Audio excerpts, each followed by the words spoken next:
इस वीडियो में कक्षा 12 का पॉलिटिकल साइंस का क्वेश्चन पेपर हल किया गया है।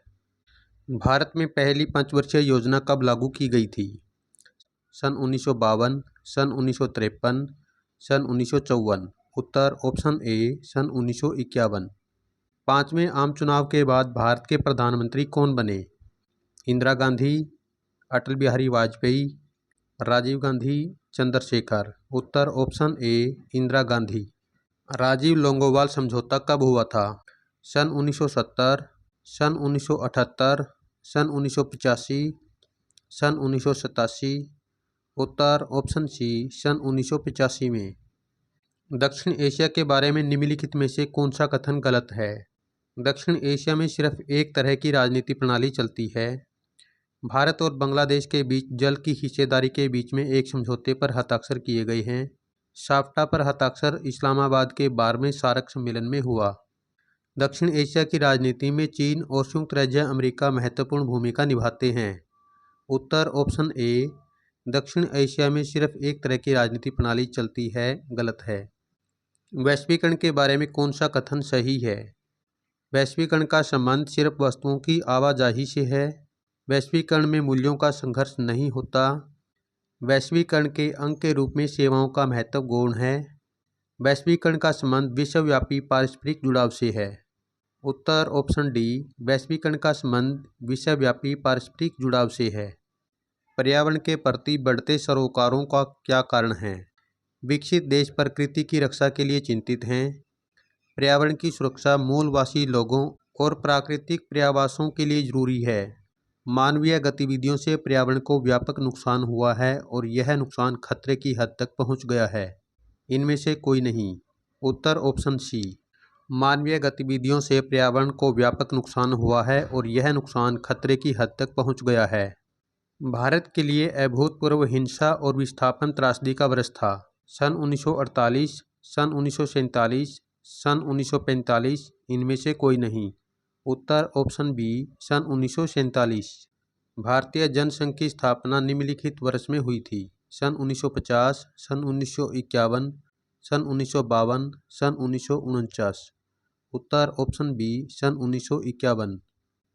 मिलान कीजिए। रेल हड़ताल, जॉर्ज फर्नांडीज, शॉक थेरेपी, संपत्ति का निजी स्वामित्व, बर्लिन की दीवार का गिरना 1979, यूरोप में यूरो की शुरुआत 2002। मंडल आयोग की सिफारिशों को प्रधानमंत्री श्री वीपी सिंह ने लागू किया था। सन 1962 में भारत और चीन के बीच अरुणाचल प्रदेश के कुछ इलाकों और लद्दाख को लेकर सीमावर्ती लड़ाई हुई थी। संयुक्त राष्ट्र संघ की सुरक्षा परिषद में 5 स्थायी और 10 अस्थायी सदस्य हैं। दिए गए कथनों अभिकथन ए व कारण आर के आधार पर सही विकल्प का चयन करें। अभिकथन ए संयुक्त राष्ट्र संघ का मुख्य उद्देश्य अंतर्राष्ट्रीय शांति एवं सुरक्षा को कायम रखना है। कारण आर अनेक कारणों के चलते संयुक्त राष्ट्र संघ अपने इस उद्देश्य में सफल नहीं रहा है। उत्तर ऑप्शन ए अभिकथन ए व कारण आर दोनों सही है। कारण आर अभिकथन ए की सही व्याख्या करता है। आपातकाल के दौरान हुए किस संवैधानिक संशोधन को लघु संविधान तक कहा गया है? 42वें संविधान संशोधन को लघु संविधान कहा गया है। जय जवान जय किसान नारे का संबंध किस नेता से है? जय जवान जय किसान नारे का संबंध लाल बहादुर शास्त्री से है। 21वीं सदी के दृष्टिकोण पत्र पर किन देशों ने हस्ताक्षर किए?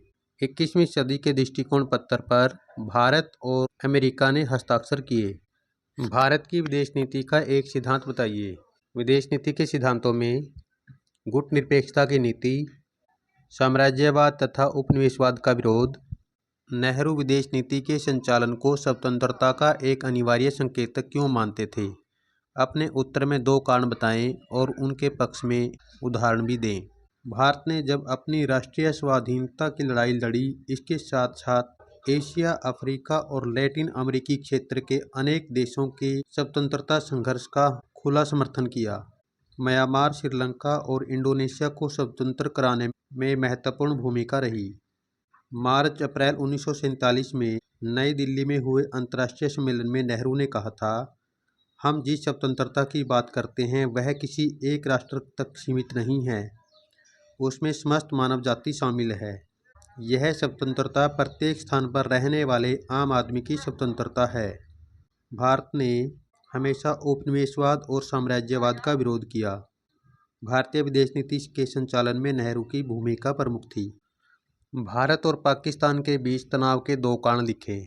पहला कारण पाकिस्तान द्वारा जम्मू कश्मीर में किया जाने वाला हस्तक्षेप, भारत और पाकिस्तान का एक दूसरे के विरुद्ध सैनिक संधि करना, पाकिस्तान द्वारा भारत में आतंकवाद की घटनाओं को बढ़ावा देना। सन 1970 के दशक में इंदिरा गांधी की सरकार किन कारणों से लोकप्रिय हुई थी? बैंकों का राष्ट्रीयकरण किया जाना, प्रिवी पर्स की समाप्ति करना, गरीबी हटाने के कार्यक्रम को बढ़ावा देना प्रमुख थे। श्री लाल बहादुर शास्त्री जी पर संक्षिप्त नोट लिखें। लाल बहादुर शास्त्री जी प्रधानमंत्री जवाहरलाल नेहरू की मृत्यु के बाद 1964 में प्रधानमंत्री बने। उनके समय में 1965 में पाकिस्तान ने भारत पर आक्रमण किया, जिसके जवाब में पाकिस्तान को बुरी तरह हार का मुंह देखना पड़ा।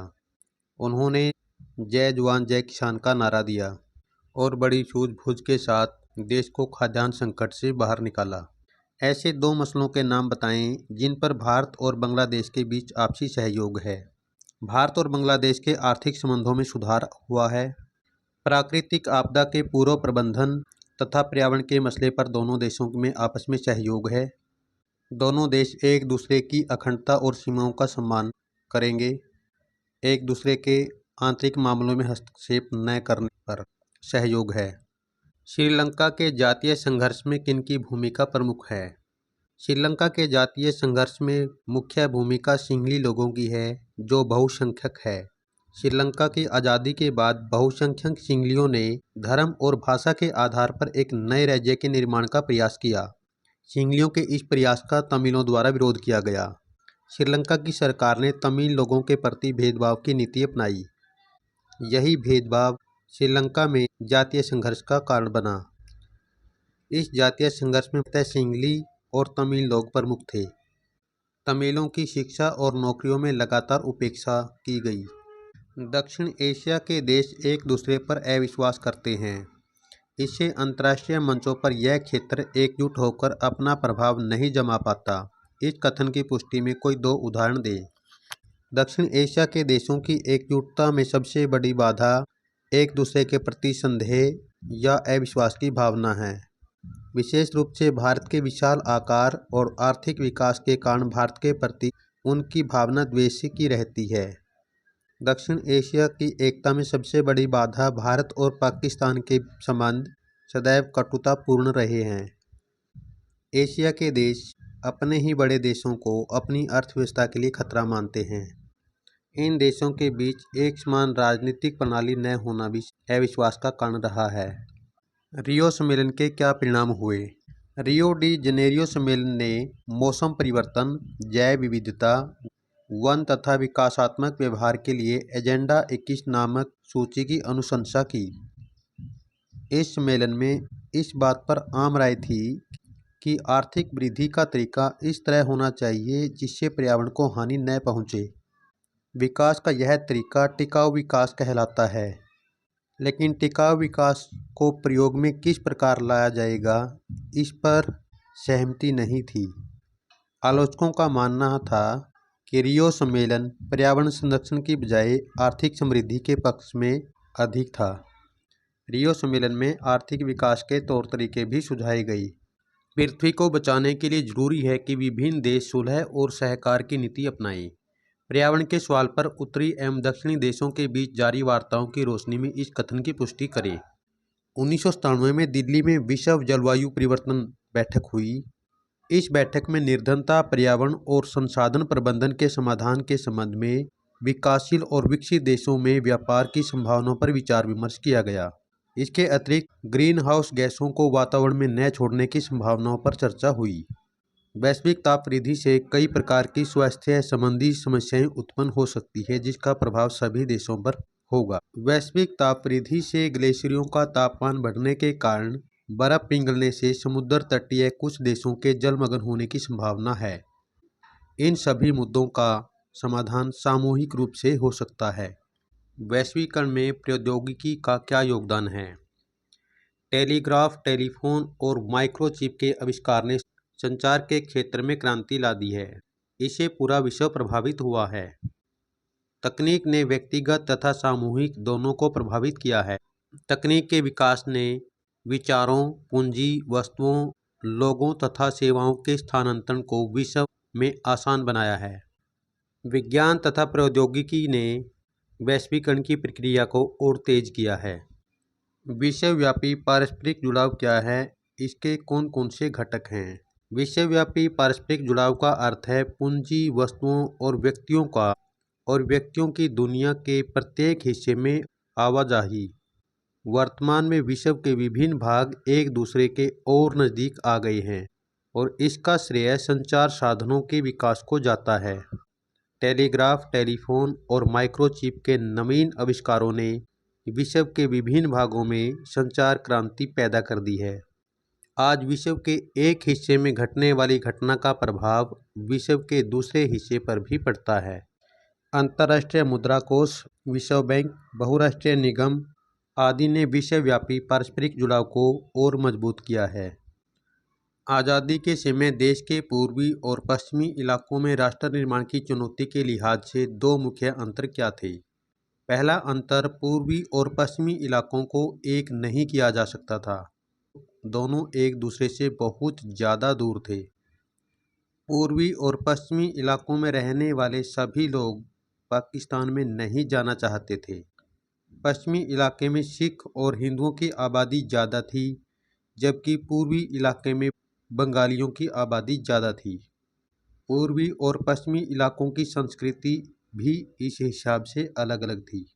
अगर पहले चुनाव के बाद भारतीय जनसंघ अथवा भारतीय कम्युनिस्ट पार्टी की सरकार बनी होती तो किन मामलों में इस सरकार ने अलग नीति अपनाई होती? इन दलों द्वारा अपनाई गई नीतियों के बीच दो अंतरों का उल्लेख करें। भारतीय जनसंघ की सरकार बनने पर यह गुटनिरपेक्षता की नीति का विरोध करती और अमेरिका के साथ मैत्रीपूर्ण संबंधों को बढ़ावा देती। यह पार्टी प्रगतिशील टैक्स कार्यक्रम का विरोध करती और लाइसेंसों को हटाती। आर्थिक नियंत्रण में राज्य की सहभागिता को कम करती। यदि भारतीय कम्युनिस्ट पार्टी की सरकार होती तो वह सोवियत संघ से मैत्रीपूर्ण संबंधों को ज़्यादा बढ़ावा देती। भारतीय कम्युनिस्ट पार्टी राष्ट्रीयकरण और केंद्रीय नियोजन को बढ़ावा देती। कम्युनिस्ट पार्टी पूंजीपतियों पर नियंत्रण करती और उत्पादन के साधनों पर राज्य का नियंत्रण करती। भारत में दल प्रणाली की दो विशेषताएं बताइए। भारत में बहुदलीय प्रणाली पाई जाती है। पहले 3 चुनावों में एक दल की प्रधानता का युग रहा है। प्रभावशाली विरोधी दल का अभाव रहा है। भारत में गठबंधनों के आधार पर राजनीति का एक युग शुरू हुआ है। 1975 में राष्ट्रीय आपातकाल की घोषणा करते हुए सरकार ने इसके क्या कारण बताए थे? सरकार के अनुसार विपक्षी दल उनकी नीतियों के अनुसार शासन नहीं चलाने दे रहे थे।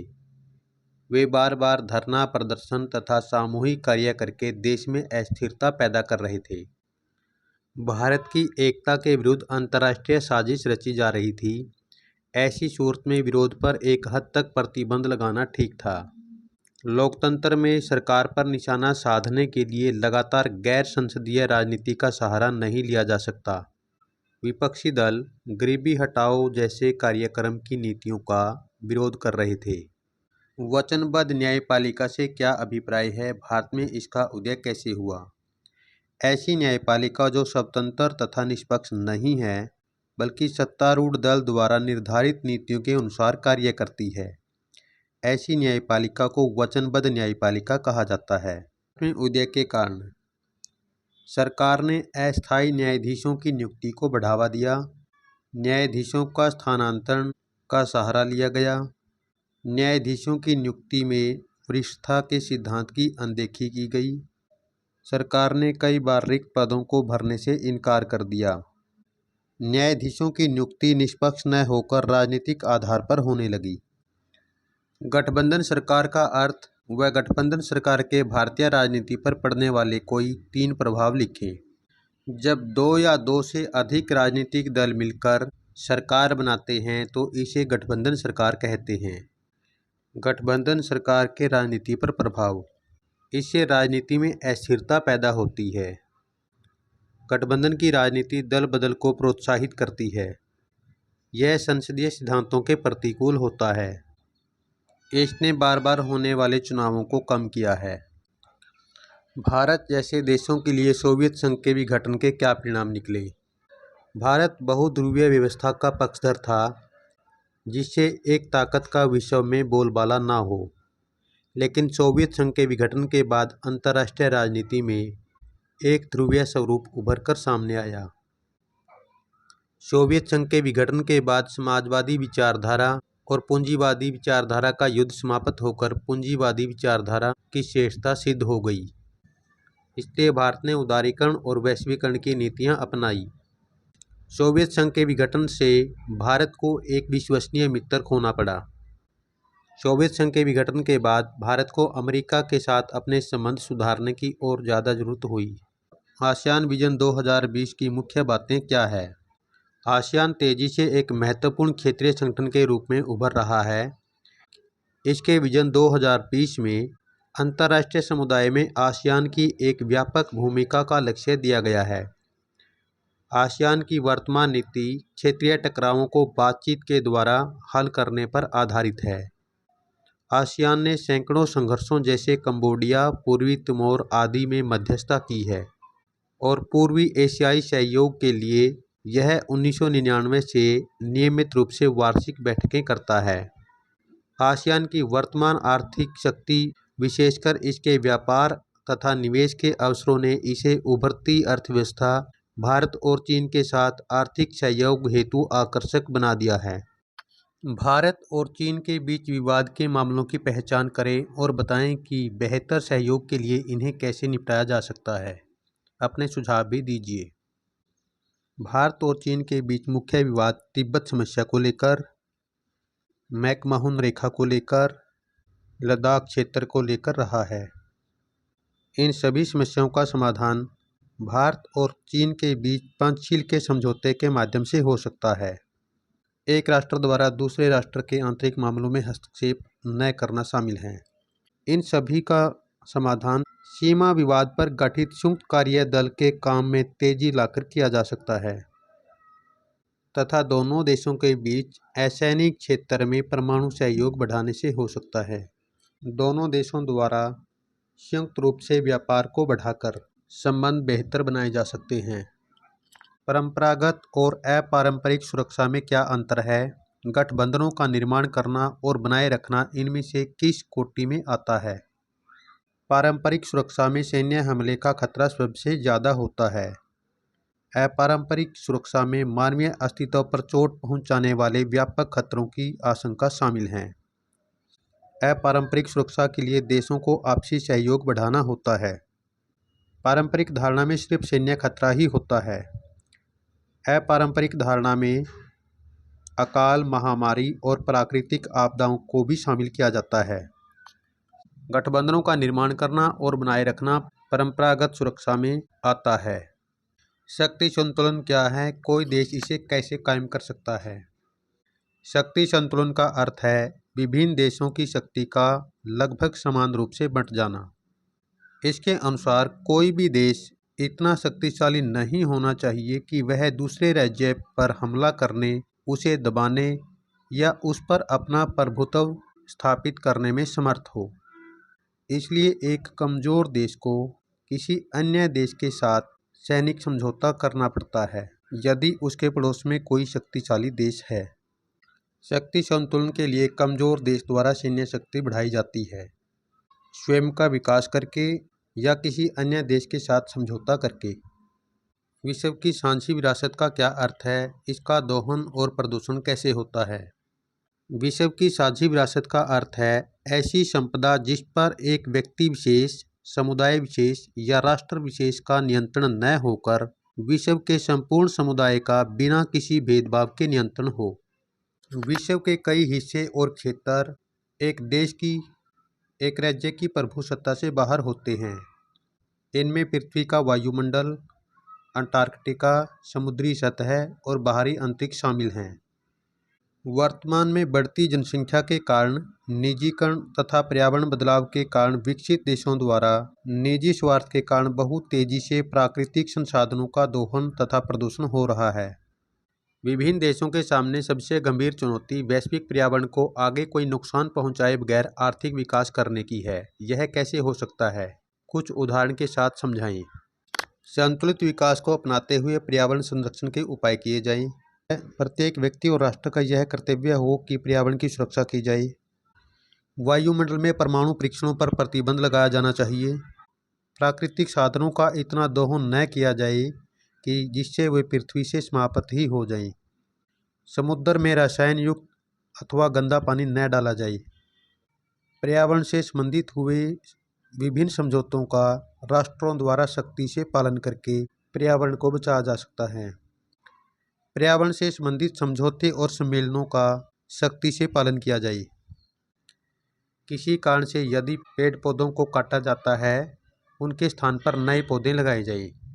भारत विभाजन के 3 बुरे परिणाम बताइए।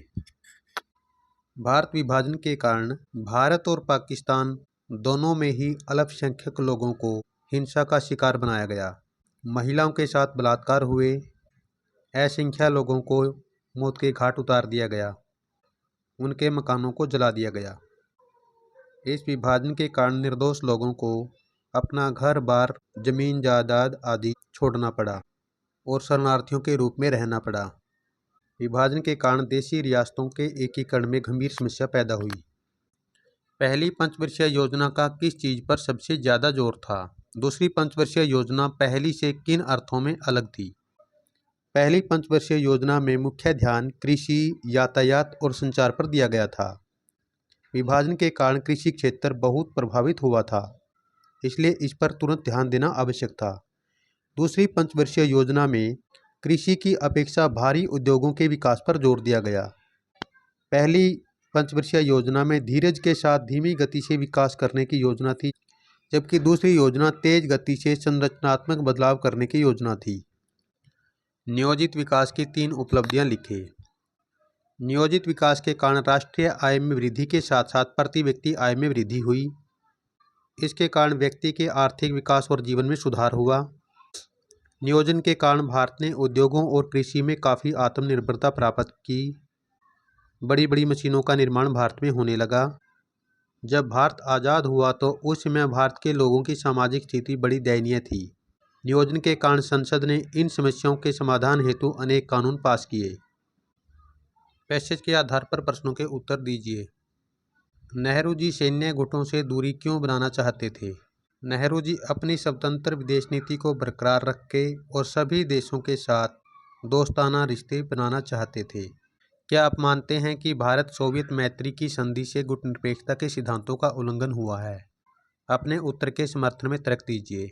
भारत सोवियत मैत्री की संधि से गुटनिरपेक्षता के सिद्धांतों का उल्लंघन हुआ है क्योंकि भारत ने रूस के साथ 1971 में 20 वर्षीय संधि की, क्योंकि भारत को अपने अस्तित्व और सम्मान बचाने के लिए यह संधि जरूरी थी। अगर सैन्य गुट न होते तो क्या गुटनिरपेक्षता की नीति बेमानी होती?